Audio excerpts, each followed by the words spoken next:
Good morning बच्चों। अभी तक हम लोगों ने जो पढ़ा बैंक और फंक्शन ऑफ द बैंक, ये दो चीज़ हमारे ख्याल से आपको समझ में आ भी गया होगा। आज हम लोग जो है आपके चैप्टर में जो दिया है टाइप्स ऑफ बैंक्स में, उसमें ब्रांच बैंकिंग और यूनिट बैंकिंग है। आज हम लोग इसको पढ़ेंगे। पर एक संक्षेप में समझे ये है क्या। देखिए, ब्रांच बैंकिंग ये होता है जब कोई एक बैंक है, इसको सेंट्रल बैंकिंग सिस्टम भी बोलते हैं, आपकी किताब में लिखा होगा। जब कोई एक बैंक है और उसके कई ब्रांचेस होते हैं,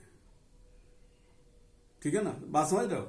एक बैंक है, मान लीजिए इंडिया में देख लीजिए, मान लीजिए स्टेट बैंक ऑफ इंडिया है, उसके हर जिले में दसों और कई हजार होंगे इंडिया में, उसको ब्रांच बैंकिंग बोलते हैं।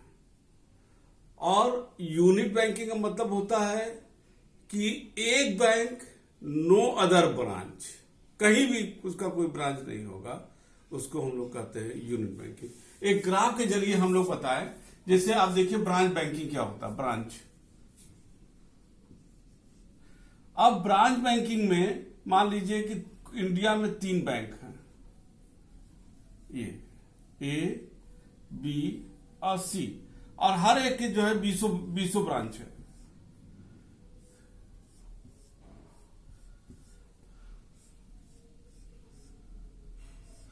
ठीक है ना। और यूनिट बैंकिंग क्या होता है,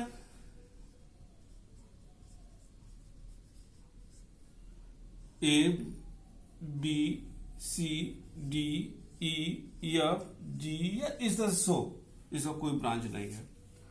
अब मान लीजिए हम इसको बात कर सकते हैं कि अगर रिजर्व बैंक ऑफ इंडिया और गवर्नमेंट अगर मॉनेटरी अथॉरिटी है, तो यहां पर उसको सिर्फ 3 बैंक को देखना है, ए, बी, सी। बाकी ये बैंक जो हेडक्वार्टर है, ये अपने ब्रांचेस को देखेंगे। रिजर्व बैंक और गवर्नमेंट को इससे, इनके ब्रांचेस से मतलब नहीं है, ये सिर्फ बैंक को ऑर्डर देंगे। यूनिट बैंकिंग में जो है 50 अगर बैंक है, कोई उसका ब्रांच नहीं है, तो रिजर्व बैंक या उस देश का सेंट्रल अथॉरिटी जो है, उस देश का कोई भी हो, जैसे इंडिया में रिजर्व बैंक है, अमेरिका में फेडरल बैंक ऑफ इंडिया है, चाइना में अपना रिपब्लिक ऑफ चाइना बैंक है, नेपाल में नेपाल बैंक है। इस तरीके से जो है सबका अपना हर देश का सेंट्रल बैंक होता है, उसको सारे बैंकों को देखना पड़ता है। तो ठीक है ना। तो ये आपको समझ में आ गया कि ब्रांच बैंकिंग में आपके एक हेडक्वार्टर होता है एक बैंक का, और उसके देश के हिसाब से उसको कई ब्रांच होते हैं, ठीक है। और यूनिट बैंकिंग में 1 bank 1 branch, no branch, only headquarter is the branch. उसका कोई ब्रांच कहीं भी नहीं होता, चाहे either in the same district or any other district or anywhere the country. Unit banking system जो है सिर्फ अमेरिका में है, बाकी अन्य देशों में ब्रांच बैंकिंग सिस्टम है, क्योंकि फिजिबिलिटी के हिसाब से, रेलिवेंसी के हिसाब से branch banking system is the best system in the world, ठीक है। इसको हम लोग बाद में एनालिसिस भी करेंगे कि क्यों ये बेस्ट है, लेकिन यूनिट बैंकिंग जो है आपका सिर्फ अमेरिका में है। आप इस चीज को आप ध्यान दीजिएगा, ठीक है ना। अब अगर इसको आगे हम लोग बात करें, इसके क्या क्या है, इसके एडवांटेज और डिसएडवांटेज हैं, तो आप किताब उठा लीजिएगा और देखिएगा मेरिट में ब्रांच बैंकिंग में क्या क्या है आपका। हम शुरू करते हैं ब्रांच बैंकिंग का आज। ब्रांच बैंकिंग में पहला है आपका डिवीजन ऑफ वर्क। सबसे बड़ा जो इसके एडवांटेज है, division of work. Division of work का मतलब होता है कि चूंकि बहुत एक बैंक होता है, उसके हजारों अगर ब्रांच है, तो वो हर एक पर्टिकुलर काम के लिए वो जो है क्या कहते हैं, स्पेशलाइज्ड लोगों को रखेगी। जैसे सपोज कर लीजिए आपका है लोन डिपार्टमेंट। लोन डिपार्टमेंट में जो है तमाम तरीके का टेक्निकलिटी, प्रोजेक्ट रिपोर्ट एनालिसिस करता है, उसके लिए वो चार्टर्ड अकाउंटेंट रख सकता है। टेक्निकल एस्पेक्ट जो है जानने के लिए वो इंजीनियर रख सकता है। तो इस तरीके से जो ब्रांच बैंकिंग होता है, चूंकि ये बहुत बड़ा बैंक होता है, बहुत से ब्रांचेस होते हैं, यहां पर ये जो है आपका, आप ये डिवीजन ऑफ वर्क कर सकते हैं, ठीक है ना। ये on the basis of the specialization वो वर्क को डिवाइड कर देते हैं। दूसरा है cheap and easy communication facility. चूंकि एक बैंक है, उसके 100 मेनी ब्रांच हैं, तो विद इन द ब्रांच वो बैंक उसको विदाउट हैविंग द क्या कहते हैं connection with the outside facility, वो अपने सूचनाओं को बड़ी तेजी से विद इन द ब्रांच वो पहुंचा सकता है। तीसरा है regional distribution of the risk. ये एक बहुत बढ़िया प्रॉब्लम ये है, ध्यान दीजिएगा इसमें क्या लिखा हुआ है, regional distribution of the share of risk in branch banking system get distributed and geographical basis। अब इसको समझ लीजिए कि यहां पर फायदा क्या होता है कि अगर जैसे ये दूसरा है क्या कहते हैं डिस्ट्रीब्यूशन ऑफ रिस्क, इसको थोड़ा सा बेहतर तरीके से हम लोग एनालिसिस करते हैं। इसमें ये क्या है कि एक जो है ज्योग्राफिकल कंडीशन पर हम बात कर रहे हैं, एक आपका डेवलप एक जगह है, मान लीजिए बंबई, वहां पर खूब ब्रांचेस हैं, और एक अनडेवलप है, ठीक है ना। यहां पर जो डेवलप है जैसे बॉम्बे है, वहां पर खूब बॉम्बे स्टॉक एक्सचेंज है, तमाम उसको इकोनॉमिक कैपिटल बोला जाता है ऑफ इंडिया। यहां पर तमाम जब बहुत ही ज्यादा बिजनेस है तो यहां पर बैंकों को खूब प्रॉफिट होता है। लेकिन जो बैंक होते हैं वो ऐसा नहीं कि सिर्फ डेवलप जगह होते हैं, बैंक जो है अनडेवलप एरिया में भी अपना बैंक ब्रांच को खोलते हैं। अब अनडेवलप खोलना एक जरूरी है because on the basis of the social upliftment, social justice, it is necessary to open the branch even unbanked area so that the people of their respective area will get the benefit of the banking system, but develop जहां पर से जगह है उस वहां तक तो वो खूब प्रॉफिट है, अनडेवलप में ना तो बहुत ज्यादा डिपॉजिट आएगा ना वो आएगा, लेकिन खोलना भी जरूरी है। अब इससे फायदा क्या होता है, यहां पर तो वो लॉस में जा रहा है और यहां पर फायदे में जा रहा है। अब ये जो है यहां का जो प्रॉफिट है वो इसको यहां के लॉस को कंपनसेट कर सकता है, और जब कंपनसेट कर देगा तो वहां पर जो है ब्रांच जो बैंक है टोटल ओवरऑल उसको बहुत ज्यादा लॉस नहीं होगा, और वो इवन अगर टोटल में देखा जाए वो प्रॉफिट में जा सकता है। बिकॉज हम ऐसा कह ही नहीं सकते हैं कि अनडेवलप एरिया में बैंक न खोला जाए, वहां के लोगों को भी हमको मोटिवेट करना है ताकि वो वहां पर लोग वहां पर के सेविंग हैबिट बढ़ सके, वहां के लोग छोटा छोटा पैसा ले और रोजगार उत्पन्न करे। तो ये तो जरूरी है क्योंकि वो बेनिफिट तो बाद में आएगा, लेकिन आज वो बैंक जो है लॉस में जाएगा। अब मान लीजिए कि 100 ब्रांच, इसको ऐसे ही लीजिए, एक आदमी की पूरे शहर में 5 क्षेत्रों में 5 दुकान, 4 दुकान प्रॉफिट में है, एक लॉस में है, लेकिन वो चाहता है कि हमारा मार्केट शेयर बढ़े। इन दैट केस वो 4 के प्रॉफिट जो हो रहा है और एक लॉस हो रहा है वो कंपनसेट कर देगा, तो ओवरऑल प्रॉफिट में रहेगा। तो ये हमारे ख्याल से बच्चों आपको समझ में आ गया होगा डिस्ट्रीब्यूशन ऑफ रिस्क। नेक्स्ट है आपका यूनिफॉर्मिटी इंटरेस्ट रेट।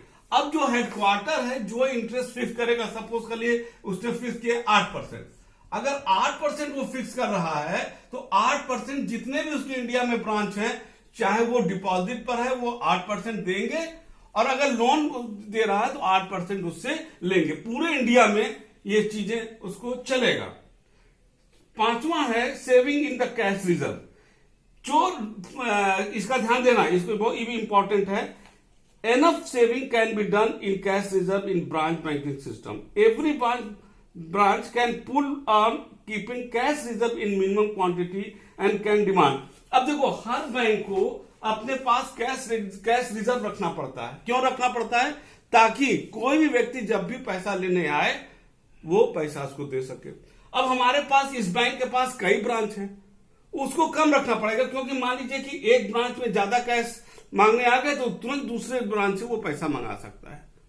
उससे फायदा हो गया कि जो बैंकों को एक मिनिमम कैश अपने ब्रांच में रखना पड़ता है so they can pay the amount on demand, वो कम रखना पड़ेगा। और उससे फायदा क्या होगा कि बैंक जो है जो कम रखेंगे ड्यू टू दिस फैक्टर, वो क्या करेंगे, वो पैसा वो उधार दे सकते हैं। तो इकोनॉमिक डेवलप के लिए ये बहुत एक अच्छा फैक्टर हो जाता है, ठीक है ना। नेक्स्ट है best use of the capital, ठीक है ना।